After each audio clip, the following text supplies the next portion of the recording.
The right to travel is a human right that includes travel within one's own country as well as internationally.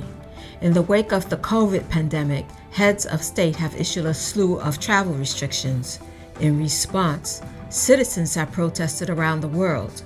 This video will look at the U.S. to examine the missing links that have led to confrontations.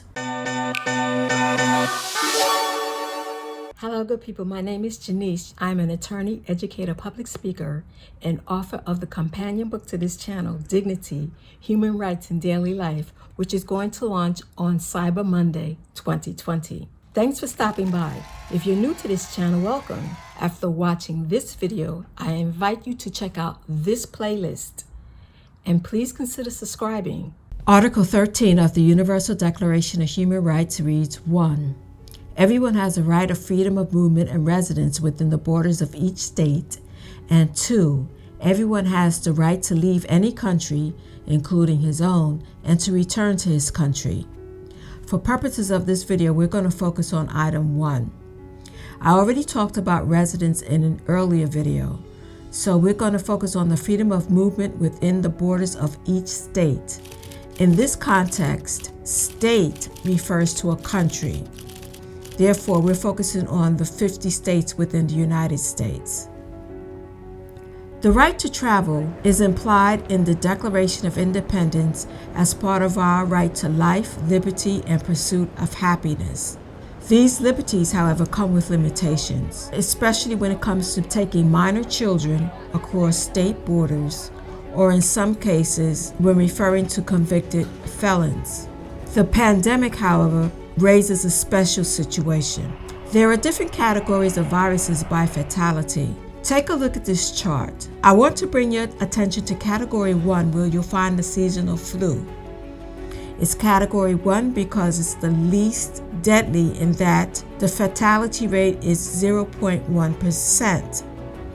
Going down the chart to Category 5, which is the most severe, you'll find the 1918 pandemic with a fatality rate of 2% or higher. COVID-19 is Category 5 and is deadlier than the 1918 pandemic.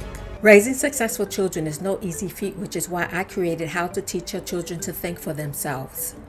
In this course, you're going to get the blueprint for teaching your 7 to 12-year-olds how to think critically using my 4-step process called the SICA Method, which is derived from my experience as an educator, lawyer, and civic leader. During this process, you're going to be guiding your children into becoming critical thinkers and help them understand their place in society. You'll also assess where they are with their critical thinking skills in comparison to where they began. The link is in the description. Now let's look at the role of government. People elect their leaders in order for them to protect the health, safety, and welfare of the public. Where there's a state crisis, the governor calls a state of emergency and supports the municipalities in order to protect the residents. If need be, the governor can rely on the federal government for further assistance. Where there's a national crisis, the president steps in to support the states in order to protect the citizens. These duties are achieved through effective communication and consistency in performance.